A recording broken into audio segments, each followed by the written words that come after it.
السلام علیکم ناظرین، میں ہوں سید ذوالفقار گیلانی اور آپ دیکھ رہے ہیں گیلانی لاگس۔ 25 مئی 1606 کو سکھوں کے 5ویں گرو ارجن دیو جی نے اپنی موت سے 5 دن پہلے اپنے بیٹے ہرگوبند کو اپنا جانشین منتخب کیا۔ انہیں سچا بادشاہ یا سچا بادشاہ کے نام سے بھی یاد کیا جاتا ہے۔ انہوں نے اپنے بیٹے کو سکھ لوگوں کی حفاظت کے لیے فوجی روایت شروع کرنے اور خود کو ہمیشہ مسلح سکھوں کے گھیرے میں رکھنے کی ہدایت کی۔ کچھ ہی عرصے بعد مغل بادشاہ جہانگیر کے حکم سے گرو ارجن دیو جی کو گرفتار کر لیا گیا، ان پر بے انتہا تشدد کیا گیا اور بعد میں قتل کر دیا گیا۔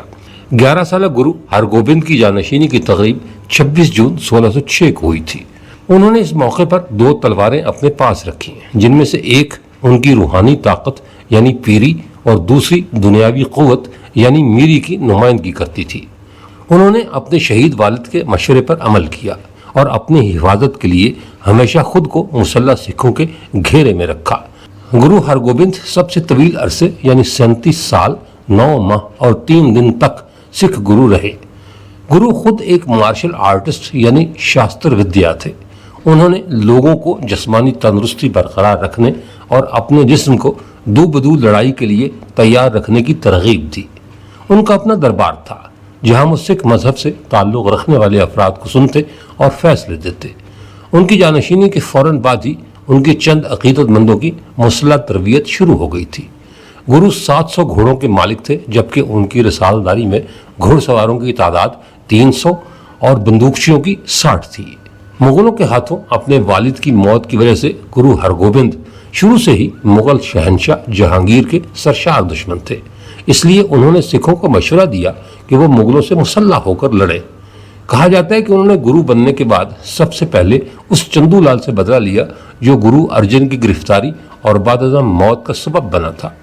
گرو ہرگوبند نے 15 جون 1606 کو سکھوں کی پہلی باقاعدہ فوج اکال سینا اور انصاف کے تقاضے پورے کرنے اور دنیاوی معاملات نمٹانے کے لیے گولڈن ٹیمپل امرتسر میں اکال تخت کی بنیاد رکھی۔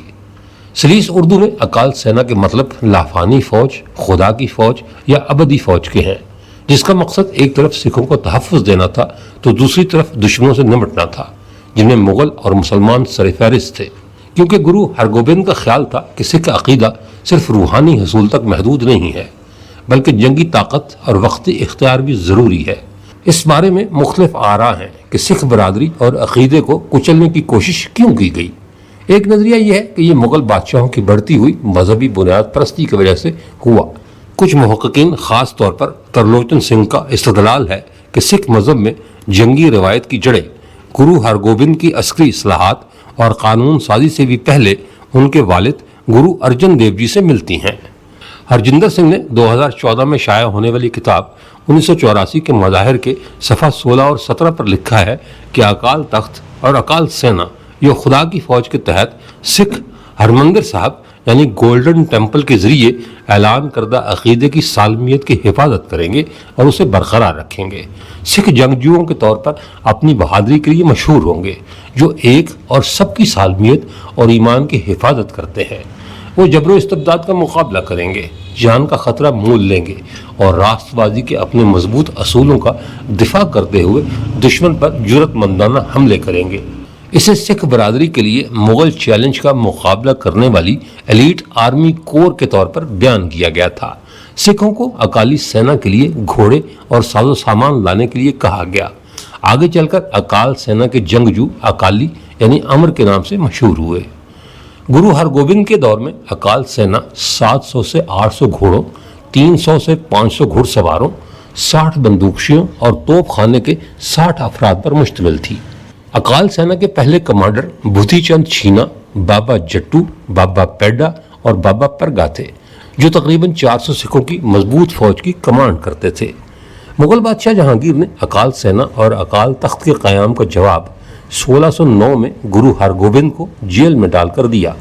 شہنشاہ نے اس کا جواز یہ پیش کیا کہ گرو ارجن دیو جی پر باغی مول شہزادے خسرو مرزا کی مدد اور اسے پناہ دینے کے الزام میں عائد بھاری جرمانہ سکھوں یا ان کے گرو ہرگوبند نے ادا نہیں کیا۔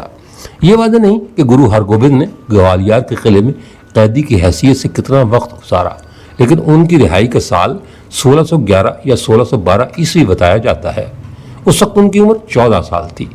دبستان مذاہب جیسے فارسی ریکارڈ کے مطابق انہیں 1617 یا 1619 تک 12 سال جیل میں رکھا گیا۔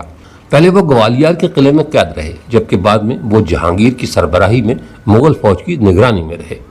یہ واضح نہیں کہ انہیں کیوں رہا کیا گیا۔ بعض علماء کا خیال ہے کہ جہانگیر نے اپنے تخت کے بارے میں محفوظ محسوس کرنے کے بعد تقریباً 1611 تک اکبر کی رواداریوں کی پالیسیوں کی طرف رجوع کر لیا تھا، اور مغل دربار کے سنی اور نقش بندی درباری اس کے حق سے باہر ہو گئے تھے۔ ایک اور نظریہ کہتا ہے کہ جہانگیر نے حالات و واقعات کی روشنی میں محسوس کیا کہ گرو ہرگوبند بے ضرر تھا، اس لیے اس نے ان کی رہائی کا حکم دیا۔ سرجیت سنگھ گاندھی کے مطابق ہندوستان کی مختلف ریاستوں کے 52 راجے، جنہیں مغل سلطنت کی مخالفت اور لاکھوں روپے کے تاوان کی وجہ سے یرغمالی بنا کر گوالیار قلعے میں رکھا گیا تھا، ایک روحانی سرپرست سے محروم ہونے پر مایوس ہو گئے۔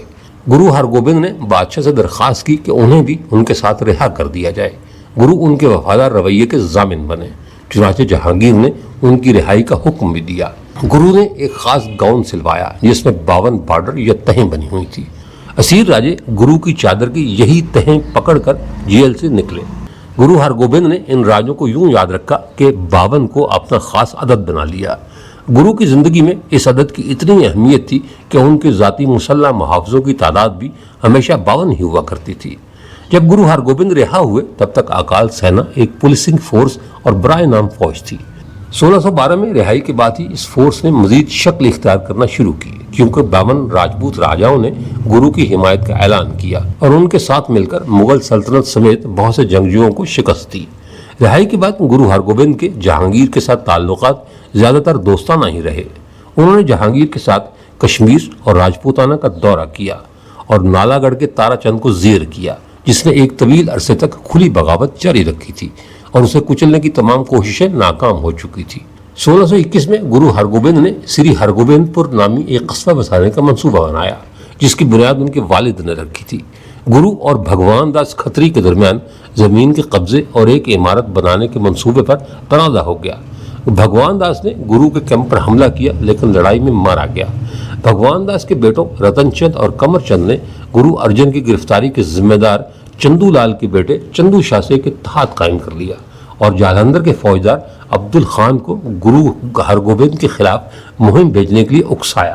سکھوں نے دریائے بیاس کے قریب عبد الخان کی طرف سے بھیجے گئے 4000 مغل فوج کے دستے سے جنگ کی۔ بعض مورخین نے مغل فوج کی تعداد 15000 بتائی ہے۔ اس لڑائی میں سکھ جنرل جتو کے علاوہ مغل فوجدار عبد الخان، اس کے بیٹے اور کرم چند اور رتن چند بھی مارے گئے۔ کم تعداد ہونے کے باوجود سکھ اس جنگ میں کامیاب رہے۔ یہ سکھوں اور مغلوں کی پہلی جنگ تھی، جسے تاریخ میں جنگ روہیلا کے نام سے یاد کیا جاتا ہے۔ 1627 میں جہانگیر کے انتقال کے بعد اس کا بیٹا شاہ جہان تخت پر بیٹھا تو گرو ہرگوبند نے اس کے اقتدار کو برائے نام قبول کیا۔ مغل حکومت کی جانب سے سختی پر سکھوں نے باقاعدہ فوجی مشقیں شروع کی اور مغلوں سے مایوس لوگوں کے لیے پناہ گاہ بن گئے۔ شاہ جہان عدم برداشت کا مظاہرہ کرتا تھا، چنانچہ سکھوں کے بڑھتے فوجی اثر و رسوخ سے دونوں کے تعلقات میں پھر تلخی آ گئی۔ مغلوں نے لاہور میں سکھوں کی ایک باولی تباہ کر دی، جبکہ 1628 میں شاہ جہان کی شکاری جماعت نے گرو ہرگوبند کی کچھ جائیداد لوٹ لی، جس سے پہلا مسلح تصادم شروع ہوا۔ کچھ جگہوں پر یہ لکھا ہوا ہے کہ مغلوں اور سکھوں کی شکار پارٹیوں کے درمیان کشیدگی ہوئی۔ ویساکھی کے دن سکھوں کی ایک شکاری جماعت نے اپنا باز ایک شاہی باز پر چڑھا کر اسے گرا دیا۔ مغل شکاری پارٹی اپنا باز واپس لینے آئی تو انہوں نے گالم گلوچ کی، جس کی بنا پر سکھوں نے اسے واپس دینے سے انکار کر دیا۔ جھگڑے کے نتیجے میں ہاتھا پائی ہوئی اور 2 مغلوں کے مارے جانے اور شکار کرنے والی جماعت کے رہنما فوجدار غلام رسول خان کے زخمی ہونے کے بعد مغلوں کو وہاں سے جانے پر مجبور ہونا پڑا۔ شکار پارٹیوں کے ساتھ واقعے کو گرو ہرگوبند پر حملہ کرنے کے لیے جنرل مخلص خان، شمس خان، مرتضی خان اور مصطفیٰ خان کی قیادت میں 7000 سپاہیوں کو بھیجنے کے بہانے کے طور پر استعمال کیا گیا۔ کہا جاتا ہے کہ گرو ہرگوبند کی بیٹی کی شادی کی وجہ سے سکھ مغل فوج کا سامنا کرنے کے لیے تیار نہیں تھے۔